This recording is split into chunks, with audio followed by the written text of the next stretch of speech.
Hey, what's going on, everybody? Evan from Red Shed Records here, and I have a special treat for you today. I'm going to do a mixed breakdown of this song, Bleed by Secret Menu. I don't really know what genre it fits in, but it's got keys, guitar, synth, bass, drums, tons of vocal harmonies. It's got all sorts of cool stuff in it. So we're going to go over this thing, and I'm going to break down every bus, channel, plugin, all the different things in this thing. So let's dive into this session here and see what we got going on in this track.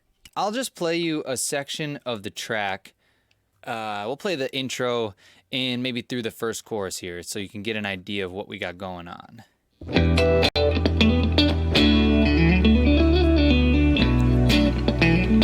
Technical guitar part here.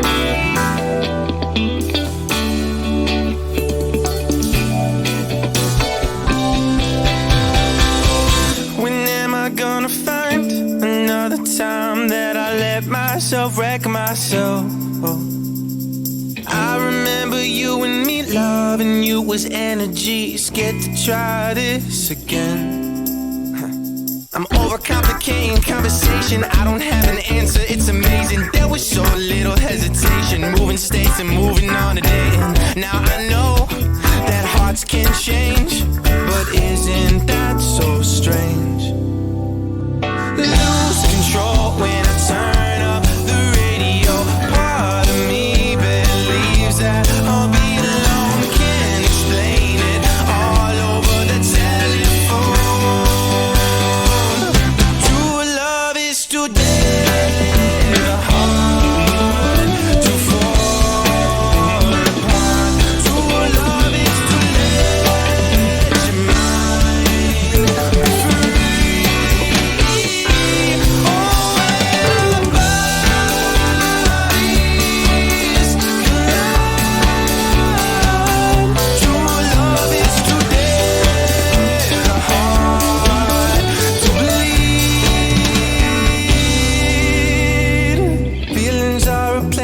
Cool, that's the gist of it, right? So we have this sweet intro guitar part. Let's solo that up.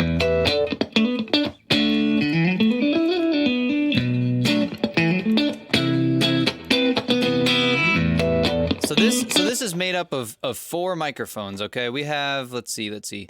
It's actually only one mic on the amp, which is kind of cool. It's this tube mic, and then we have a room left and right. So we'll play just the direct mic here. So this is right on the amp, and then the room mics. So it kind of gives you this wide space. Because basically our goal with this song was to record only one guitar take. So we only have, if you take a look here, there's only one set of tracks for the guitar. There's all the red here is all one take, basically. So, or one performance, I should say. There's not a doubling left and right. So we needed one solid guitar sound that would be big and wide and huge and all the things and give all the detail, because this part's super complex. We didn't want to take 2 takes of this song because it's just too complex of a part we thought it would sound too messy, basically. So the cool thing that we did with this track is that we actually mic'd the guitar player's hands, basically we put a 57 right in front of his guitar and got this sound. So this gives you some of the string noise along with the mic, and it helps you get, some of the detail that he's doing. There's a specific section of the song later on that we use this pretty heavily in. Here's the section of the song that we used that we really wanted the pick sound in, right?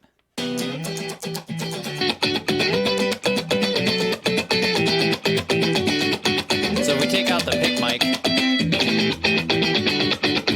I mean, you can hear it in the room mics, but it's not as present. See?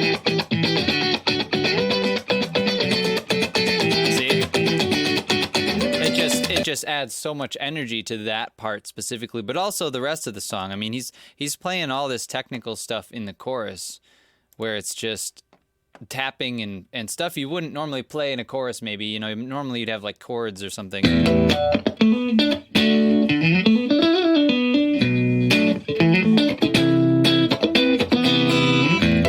So this is just the direct amp mic.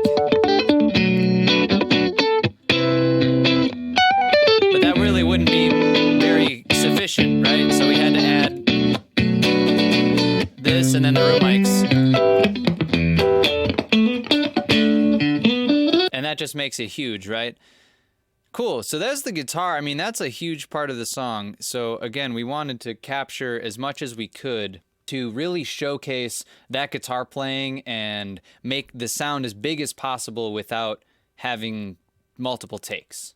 The bass isn't too complex, but it definitely makes up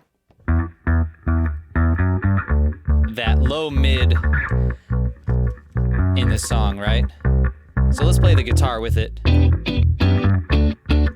It definitely gives you those spaces in between.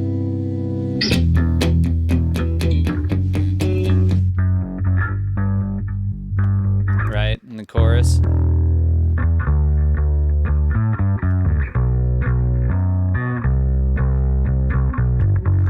And we had a, let's see, I think we had a mic and a DI, so I think we took the DI off the head or the pedal. Yeah. So this is the DI, I believe, off the head. Gives you more of the nasally sound, more of the woody tones. And then we use the mic on the amp. I think it was just a 52. And it gives us a nice solid low end. And the two together gives us the whole thing.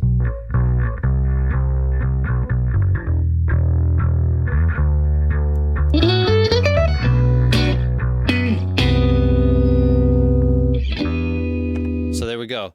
Pretty straightforward bass tone there. Let's go over the keys next, all right? The keys player has all sorts of layers in here. Let me see. It's hard to keep track. We had all sorts of extra layers and things we didn't use in here. It looks like we have a total of 1, 2, 3, 4, 5, 6, 7 like root parts. And then we have some that make up what I bust here to this thing called intro swell. So that's going to make up this intro here.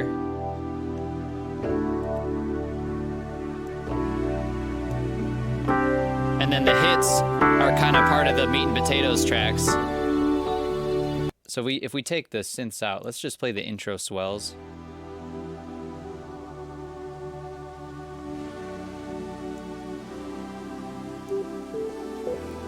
There's lots of fun things in here.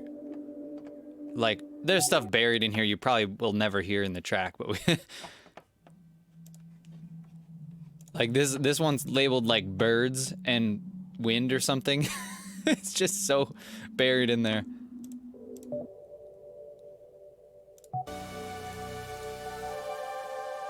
I think this pad makes up probably most of the sound.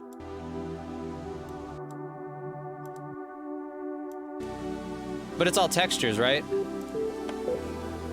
So, lots of fun keys, layers in this intro. There's even a fake crash swell there. This electric piano sound, all the stuff you're hearing is coming from Keyscape. And he bussed me the tracks and sent them over to the session here.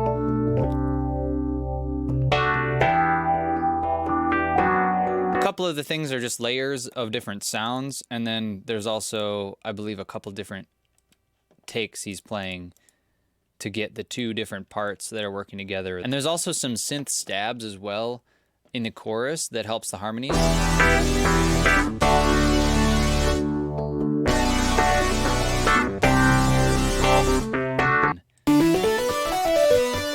And there's these layers here accentuate all the intricate parts that Matt is playing with Andrew's guitar. You're just getting these little segments of the riff, and those are just to highlight those runs. So let's play the guitar and the keys together, because that really makes up the bulk of the instrumental, aside from the drums and bass, of course.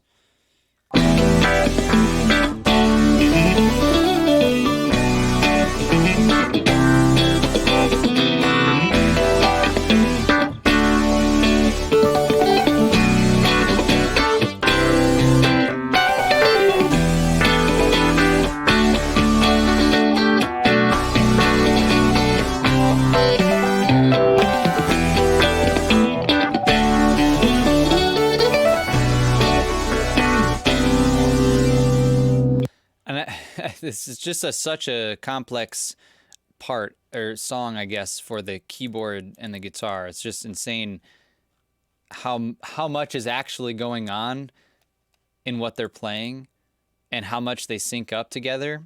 So let's play the end here, and I want to highlight just one really cool thing that the guitar and the keys make up together.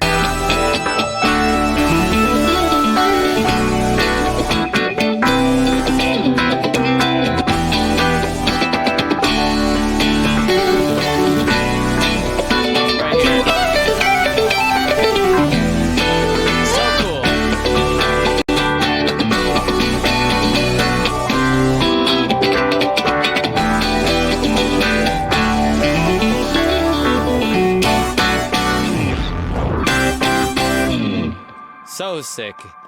Let's hit the keys solo once. We have this crazy synth solo that comes in after the dancey guitar part that we talked about earlier.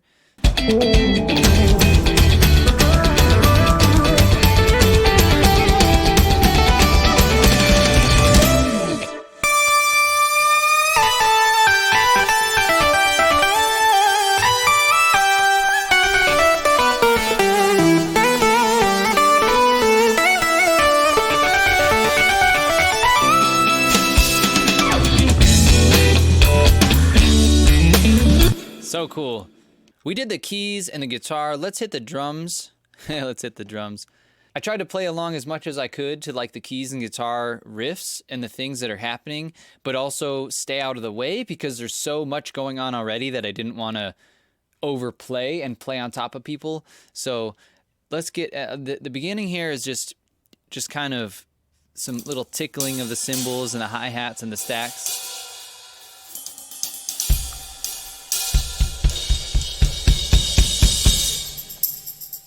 And of course, we have this tambourine. This is driving the verse forward, right? You can hear it. Was energy, scared to try this again. And we just have a simple kick. I'm overcomplicated. So the drums are made up of some overheads, a kick in, a kick out, snare top, a snare side. And tom 1, tom 2, we have a crotch mic, it looks like I'm using. Let's see what that sounds like. That's kind of a fun thing that you don't hear about too often. So this, I ran through, I think this Bluey compressor, and it's probably just a 57, and I just smashed the hell out of it. So it's just kind of a puffy, kind of explosive sound that I can blend into the kit. You can hear it really pop. And there's the room mics. So the room mics are two of these condensers that are just placed on either corner of the room. We open up the curtains up here and get the room to be even more roomy, more reverberant. And the mics were actually facing the wall. They weren't facing the kit. So that's kind of a fun fact. So we'll listen to these room mics here a little bit in the chorus. You kind of get an idea what that sounds like. I'm pretty sure I took a lot of the high end out of this. See, look. Yeah, so these room mics are kind of woody sounding. I'm cutting a lot of high end. We're using F6 here, a little bit of dynamic stuff. Keep taming that upper mid-range. Looks like I'm doing a tape saturation on the room.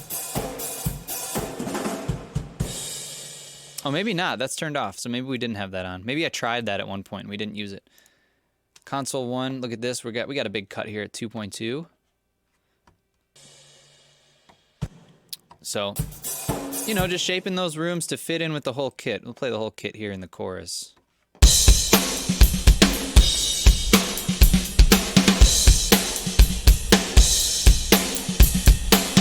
And let's take out the room mics and the crotch mic. So here's all the direct mics and the overheads. Take out the overheads. That's just kick and snare. A lot of cymbal bleed. You're hearing a lot of cymbal bleed on those, but I'm compressing the hell out of the snare, and that's just how it goes, you know? It's all making up one big sound, so it all works when you put everything together. Lots of energy in these drum tracks. These are all sounds we recorded. I mean, this is one take. Obviously, there's a few punches and a few edits and a few things, you know. But I mean, there's no samples here. There's no reinforcement. There's no MIDI drums. It's all performance. So I really enjoy when I get real instruments, real things into a recording, real energy. It's authentic, you know. There's a time and place for samples, and I just love having the real thing and having it be my own, having it be unique. So, and it's a fun challenge to get a real drum kit to sound good, you know. If we take a look here at the drums, for example, let's just start at the buses. I'm using console 1. There's like a tiny boost here. There's a cut here for the room mics, and then we have, what else do we have? We have the tape, which I'm not even using. Looks like I'm using some widening, like some stereo imaging, and then some F6 to just do a little EQ or dynamic EQ. And that's all I'm doing on the buses, some reverb, right? And then we're gonna go over to the individual tracks. I'll just burn through them here quick. So we have our overheads. It's just a bunch of EQ, really. We got overhead matching EQ. We got kick in, so obviously we're doing some EQ there. Kick out, snare top. Looks like there's some gating. Snare bottom with some gating and some compression. This is all just a channel strip. Console 1, soft tube. Crotch mic, I'm doing nothing. Absolutely nothing to this. And then the rooms, let's see, we just did a shelf. Nice basic shelf to tame the high end. These mics are pretty bright. But that's it. I mean, we got a Pultec here on the toms, right? Or no, the kick. Okay, so we got a Pultec on the kick. And I'm just boosting some 4K. Get some nice attack, and then boosting some 60 on the kick out. So simple. We don't have like a million plugins on this. I have a channel strip out here. We're running to the Midas EQ and compressor 500 series, and that's my snare chain. I know I got a picture of the DBX, but we use the Midas on this one for the snare top, and that's just slamming, right? Let's play a chunk of the snare.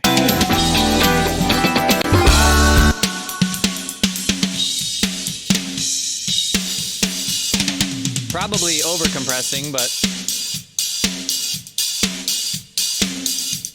there's definitely a lot of cymbal bleed, and that's something you're always battling in a small room too, and just a lot of stuff coming into that mic. And the more you compress, the more you're going to bring up the cymbals, and that's just the nature of it. But I wanted that punch, and that thing that Midas does here is they just have such a good punch in their compressor. So combining that with everything, you know, it makes up a good sound. This is the side mic. I'm kind of using this for kind of that mid-rangey clock sound, right? That nice stick sound. We're getting a little of the snare wires, but not much. This is a pretty wide open snare sound. I mean, I'm not muting the snare at all. There's no gels or anything on this. I did have to cut out some of this resonance here. If we turn this off, we'll get some of that ring back. You hear that, that overtone in there. And I'm not even sure if this EQ is what it was. Bring up the mid-range back in the Midas EQ. Maybe this will help. This is probably a little closer to what the recording was.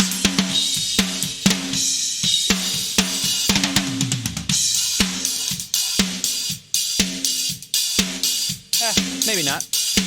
But anyway, you see, again, I'm not using a ton of plugins on these tracks. We're getting some EQ. We're recording it really well on the way in, with just some EQ, maybe some compression, but mostly just good mics, good drums, good drum tuning, EQ, solid playing, and minimal mixing. We're doing a stuff to the bus, we're to the whole thing. We're not going nuts with all the individual mics. So there it is without the plugins. Not too much different. So we're doing some EQ, boosting some 8K. We're boosting some 8K here. Oh, see, I'm just taming this resonance here. With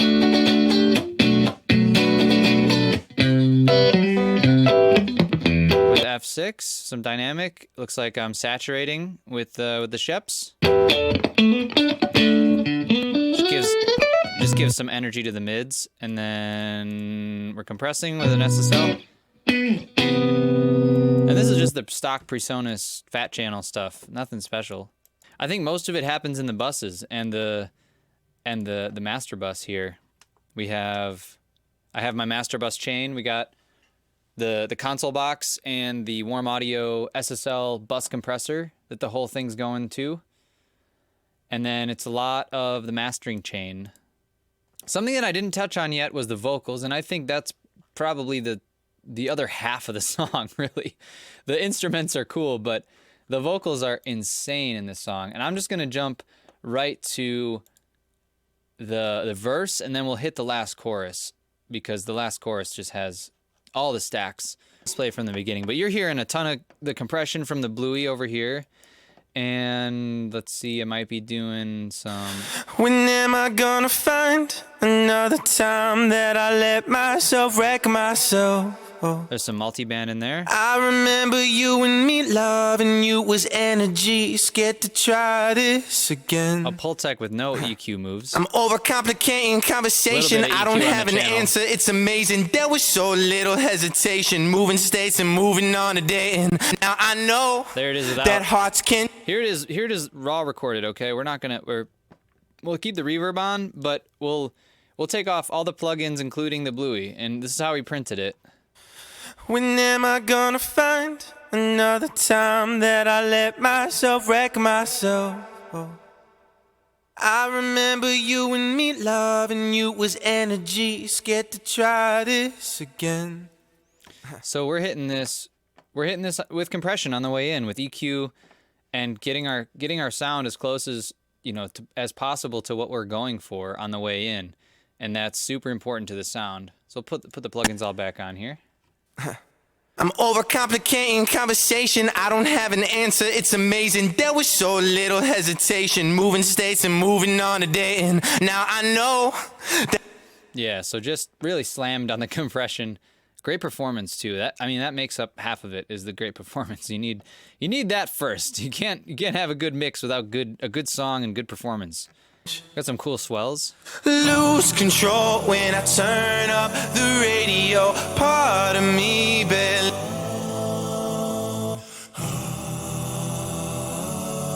telephone. True love is to dare the heart to fall apart. To let your mind be free. Oh, when our bodies collide. Really sick harmonies. Pretty simple too, but just, a couple layers. Let's hit the last chorus though. The last chorus is by far the sickest in terms of acapella. True love is to dare the heart to fall apart. True love is to let your mind be free. Oh, when our bodies collide. True love is to dare the heart to bleed. You hear all the shuffling around at the end there. So many cool layers. Let's cut out the leads and the doubles, because I think there's some doubles going on. Let's cut out the leads and some doubles here and just hear the background vocals and the layers there. True love is to dare the heart to fall apart. True love is to let your mind be free. Oh, when our Ooh, that's high. crap. True love is to dare the heart to bleed.